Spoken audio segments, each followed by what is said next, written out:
Hello? Is this thing still on? Cool. So, somehow I got invited to this year's Cannes International Film Festival, which is insane, even still. And in a year stacked with a ton of directors that I respect or whose work I admire, I was really thrilled to be able to be invited this year and to be able to talk about some of these movies. I should also briefly mention that there's going to be no spoilers in any of these reviews. Many of these films don't have proper distribution as of yet, and so it could be up to a year before these films are actually properly released. So I'm going to be closely guarded about what information I dole out in any of these videos. So anyway, with that being said, one of the first films I saw at the festival is also one of my favorites so far, and that's A Hero.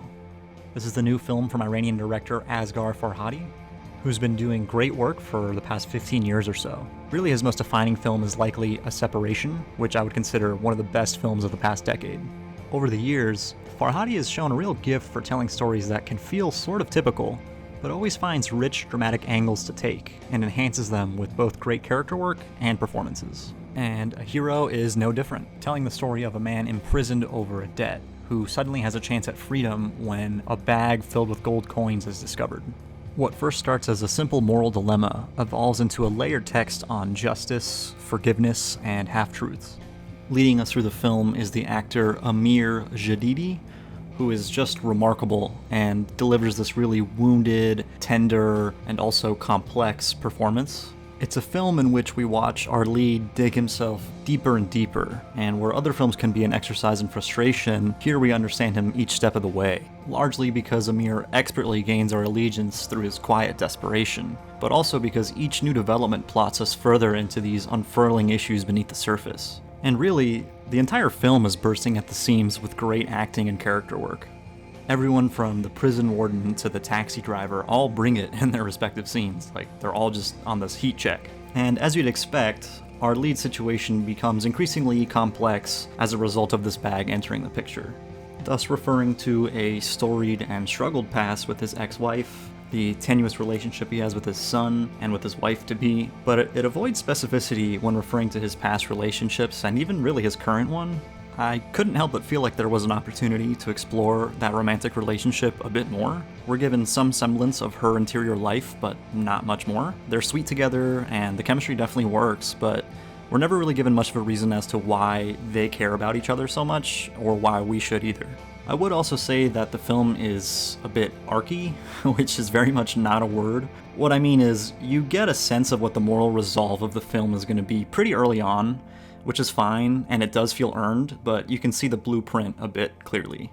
But it's beautifully shot, it's incredibly well acted, and it's masterfully directed. Definitely one of my favorites from the festival, if not my favorite. And I think Amazon required the rights, so I don't know, I think it's not gonna get a release until December, probably just, for an awards push, because, well, it's gonna be a contender, probably. So I would definitely recommend it, seek it out whenever you can, and I'm giving A Hero an 8 out of 10. Another film I saw is Titane. This is the latest from French director Julia Ducournau, who last made a pretty big splash with her feature film debut, Raw, which is sort of like a cannibal coming-of-age story. Which, if you think that sounds weird, I don't even know how to begin to synopsize this film. And really, I don't think I will, because experiencing this movie without knowing much about it is going to be the best way to go in. To give you a sense of the basic setup, we start off with our main character, Adrienne, as a young girl who gets into a car accident with her father and needs to get a metal plate put into her head. Pretty much immediately after, we fast forward to her as a bit older, and clearly with an estranged relationship to both her father and her mother. And she sort of embarks on this new journey that's simultaneously upsetting, but also pretty hilarious. This film is really smart about how it handles tone and can flip it on a dime pretty impressively. Which I think goes to show what a handle Ducournau really had on this material. I don't think in other people's hands it would have been as visceral or as effective. And you can really tell that she's coming into her own as a director with a bit more of a virtuoso camera style on this film. It opens with a really impressive tracking shot, but also with really nice technocrane work, framing and blocking, as well as just the color compositions in general. And just to quickly wrap up singing her praises, I don't know if I know another modern director that has such a handle on the visceral nature of violence and gore and the human body and how gross it is. She had people wincing in their chairs one moment and then sort of laughing at their own reaction the next. And I think it takes a really confident and smart hand to be assured that you're going to be able to get those reactions out of your audience. And a lot of credit should also go to the two leads, who are both incredible. Agatha Roussel delivers in a sneakily challenging part that is both physical and demanding, and even somewhat transformational. And I was even more impressed when I saw that she really hasn't done too much work prior to this. If we live in any kind of a just world, which we don't, this would be a star-making turn for her.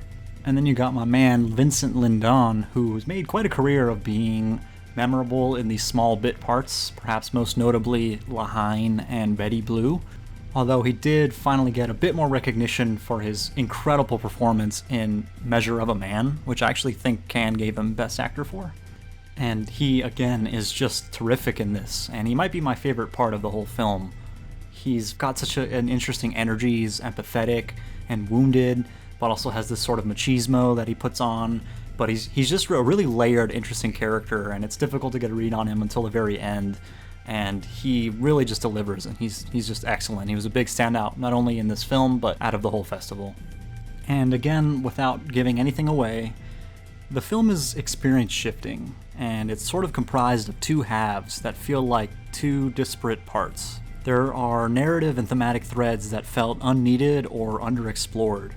And the film doesn't really seem to want to resolve some of its ideas, and for the most part it's fine, but I do think we would have had a richer film if it reckoned a bit more with what's happening in the first half.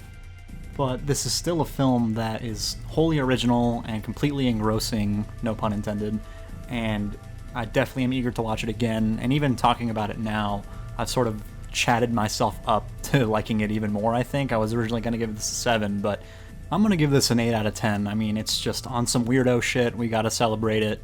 It's also the Palme d'Or winner, which, I mean, this movie is wild. So for that to win, I think is really a cause for celebration for any of the fucking freaks out there that like this movie.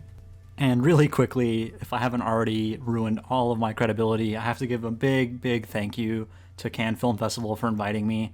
I'll probably continue to thank them in all of these videos because, I mean, it's just a once-in-a-lifetime experience. I'm never going to forget it, and hopefully I can have you guys glean some information from it. So a couple more videos will be coming out covering the other films I've seen so far. This is just a taste, so definitely keep an eye out for I suck at plugging myself. Whatever, more videos to come. Bye.